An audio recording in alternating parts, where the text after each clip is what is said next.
युद्ध, एक ऐसा शब्द जो अक्सर हमें किसी दूर देश की खबर जैसा लगता है ना। लेकिन तब क्या होता है जब वो युद्ध आपके दरवाजे पर दस्तक दे दे। आज हम एक ऐसी ही भू राजनीतिक घटना की गहराई में उतरने वाले हैं। एक ऐसा भूचाल जिसके झटके हम सब महसूस करने वाले हैं, और इसके नतीजे, खैर, वो शायद दुनिया का नक्शा ही बदल दें।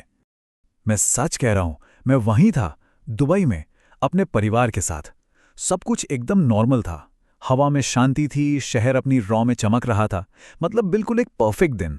किसे अंदाजा था कि बस कुछ ही घंटों में, कुछ ही दूरी पर पूरी दुनिया एक धमाके के साथ बदलने वाली थी। हमारी फ्लाइट ने तो अपने तय समय पर ही उड़ान भरी, लेकिन जब हम लैंड हुए तो वो दुनिया ही नहीं थी जिसे हम छोड़कर आए थे। जब हम आसमान में थे, नीचे जमीन पर जंग छिड़ चुकी थी। दुबई एयरपोर्ट पर जो मंजर था वो मैं बता नहीं सकता। हर तरफ अफरा तफरी, फ्लाइट्स कैंसिल हो रही थीं, और आसमान में धुआं और मिसाइलें थीं जिन्हें रियल टाइम में इंटरसेप्ट किया जा रहा था। सोचिए, बस कुछ घंटे और सब कुछ बदल चुका था। तो सवाल ये है कि आखिर हुआ क्या? कैसे सब कुछ इतनी जल्दी बदल गया? चलिए इसे परत दर परत खोलते हैं। हम देखेंगे कि वो कौन सी चिंगारी थी जिससे ये आग लगी, फिर ये आग फैली कैसे, और इसका हम सब पर क्या असर होने वाला है। और हाँ, वो एक बेचैन करने वाला सवाल कि क्या ये कहानी हमें कुछ जानी पहचानी सी लग रही है। और आखिर में उस सबसे बड़े सवाल का सामना करेंगे कि जब किसी तानाशाह को सत्ता से हटाया जाता है तो असल में होता क्या है। तो चलिए कहानी की शुरुआत में चलते हैं। देखते हैं कि यह हमला हुआ कैसे, और कैसे शांति की जो एक छोटी सी उम्मीद थी वो रातों रात युद्ध के धुएं में गायब हो गई। इस पूरी तस्वीर को समझने के लिए थोड़ा पीछे चलते हैं। दिसंबर 2025 में ईरान की इकोनॉमी तबाह हो चुकी है। लोग सड़कों पर उतर आए हैं, और सरकार का जवाब है गोलियां और क्रूरता। लेकिन इसके बावजूद हमले से ठीक एक दिन पहले एक पीस डील, एक शांति समझौता लगभग फाइनल हो चुका था।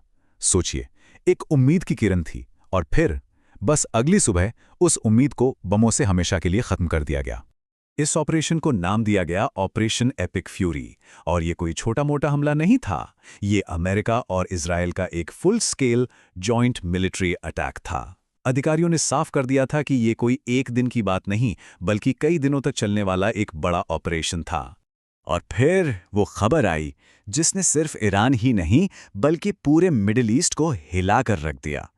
ईरान के सुप्रीम लीडर आयातुल्लाह अली खामेनेई मारे गए थे।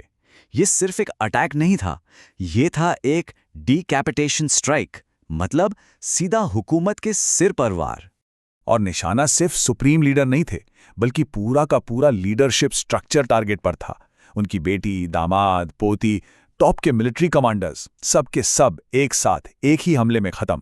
और इसके बाद जो पावर वैक्यूम, जो सत्ता का खालीपन पैदा हुआ, वो फौरन और मुकम्मल था।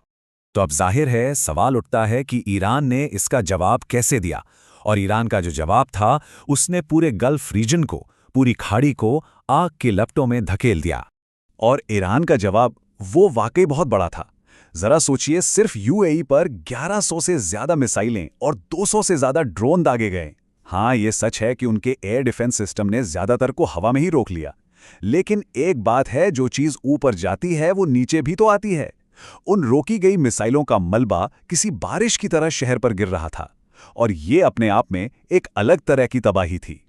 ईरान की इस जवाबी कार्रवाई का नाम था ऑपरेशन ट्रू प्रॉमिस 4, और ये सिर्फ यूएई तक नहीं रुकी। कतर, बहरीन, कुवैत, इन सब देशों में मौजूद 27 अमेरिकी मिलिट्री बेस को निशाना बनाया गया। बहरीन में तो यूएस नेवी के 5th फ्लीट के बेस पर सीधा हमला हुआ। और सबसे डराने वाली बात यह थी कि मिलिट्री ठिकानों के अलावा होटलों और एयरपोर्ट्स जैसे सिविलियन इलाकों पर भी हमले हुए। और इन सब हमलों और जवाबी हमलों के बीच युद्ध की वो असली भयानक कीमत सामने आती है, जो हमेशा बेगुनाह लोगों को चुकानी पड़ती है। ईरान के मिनाब शहर में लड़कियों के एक प्राइमरी स्कूल पर बम गिराया गया। कहा जाता है कि 100 से ज्यादा बच्चियां मारी गईं, और ये हमला दिन के उजाले में हुआ था। लेकिन ये मत सोचिए कि इस जंग का असर सिर्फ मिडिल ईस्ट तक ही रहने वाला है। नहीं, इसके झटके पूरी दुनिया महसूस कर रही है, और भारत जैसे देशों के लिए तो ये एक बुरे सपने से कम नहीं है। जरा इस पर गौर कीजिए। ये एक तरह से भारत की अकिलीज हील है, हमारी सबसे बड़ी कमजोरी। हमारा 50% से ज्यादा तेल स्ट्रेट ऑफ हॉर्मुज से होकर आता है। ये एक बहुत ही तंग समुद्री रास्ता है, और अब ये इस जंग का सेंटर पॉइंट बन चुका है। और यही सबसे बड़ी चिंता की बात है। अगर ईरान ने इस रास्ते को बंद कर दिया तो क्या होगा? भारत की ऑयल सप्लाई रातों रात आधी हो जाएगी। जरा इसके असर के बारे में सोचिए।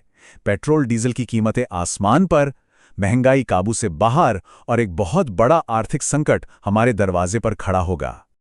और फिर बात सिर्फ तेल की नहीं है, इसका एक मानवीय पहलू भी है। खाड़ी देशों में, गल्फ कंट्रीज में 1 करोड़ से ज्यादा भारतीय रहते हैं। हमारे अपने लोग, उनके परिवार, दोस्त, वो सब के सब अब इस जंग के बीचों बीच फंस गए हैं। चलिए अब इस पूरी कहानी के सबसे जरूरी हिस्से पर आते हैं। क्या ये सब जो हो रहा है, ये हमें कुछ देखा देखा सा नहीं लग रहा? क्या इतिहास खुद को एक बार फिर दोहरा रहा है? और यहीं पर आकर पूरी तस्वीर साफ हो जाती है। डोनाल्ड ट्रंप का ईरान के लोगों के लिए जो मैसेज था, वो असली मकसद को लेकर कोई शक नहीं छोड़ता। मकसद था रिजीम चेंज, सत्ता बदलना। यह शांति कायम करने के लिए नहीं था, यह सरकार को उखाड़ फेंकने के लिए था। और ये स्क्रिप्ट, ये कहानी इतनी जानी पहचानी क्यों लग रही है? याद कीजिए 2003 और इराक पर हमला। वही प्लेबुक, वही पटका था। एक तानाशाह को हटाओ और शांति और लोकतंत्र लाओ। और हम सब जानते हैं कि इराक में क्या हुआ। नतीजा था एक भयानक पावर वैक्यूम, सालों तक चलने वाला गृह युद्ध और एक ऐसी बर्बादी जो आज तक खत्म नहीं हुई है। तो सवाल यह है, क्या ईरान का हश्र अलग होगा? और विडंबना देखिए, पहला हमला करने के बाद इजराइल का ऑफिशियल स्टेटमेंट क्या था? इजराइल को अपनी रक्षा करने का अधिकार है। ये वही तर्क है, वही दलील है जो हम हर बार सुनते हैं जब किसी हमले को सही ठहराना होता है। और ये सब हमें हमारे आखिरी और शायद सबसे बड़े सवाल पर ले आता है। अक्सर यह दलील दी जाती है कि किसी जालिम तानाशाह से छुटकारा पाना तो हमेशा अच्छी बात होती है, पर क्या वाकई ऐसा है? 2 उदाहरण हमारे सामने हैं, इराक में सद्दाम हुसैन और लीबिया में मुअम्मर गद्दाफी। इसमें कोई शक नहीं कि दोनों तानाशाह थे, लेकिन जब बाहरी ताकतों ने उन्हें हटाया तो क्या हुआ? क्या वहां अमन और चैन आ गया? नहीं, बल्कि इसने एक ऐसा पावर वैक्यूम बनाया जिसने उन देशों को सालों के सिविल वॉर, अस्थिरता और ना खत्म होने वाले दर्द में डुबो दिया। वहां के आम आदमी के लिए हालात पहले से भी ज्यादा बदतर हो गए। तो हम वापस उसी सवाल पर आ गए हैं, क्या ईरान भी उसी रास्ते पर जा रहा है? क्या किसी बाहरी ताकत के हाथों एक तानाशाह का हटना वहां के लोगों को सच्ची आज़ादी दिलाएगा, या फिर ये दशकों तक चलने वाले एक नए संघर्ष का बीज बो देगा? क्या ये एक और इराक, एक और लीबिया बनाने की तैयारी है? इतिहास हमें एक चेतावनी दे रहा है। सवाल बस इतना है कि क्या हम उसे सुन रहे हैं?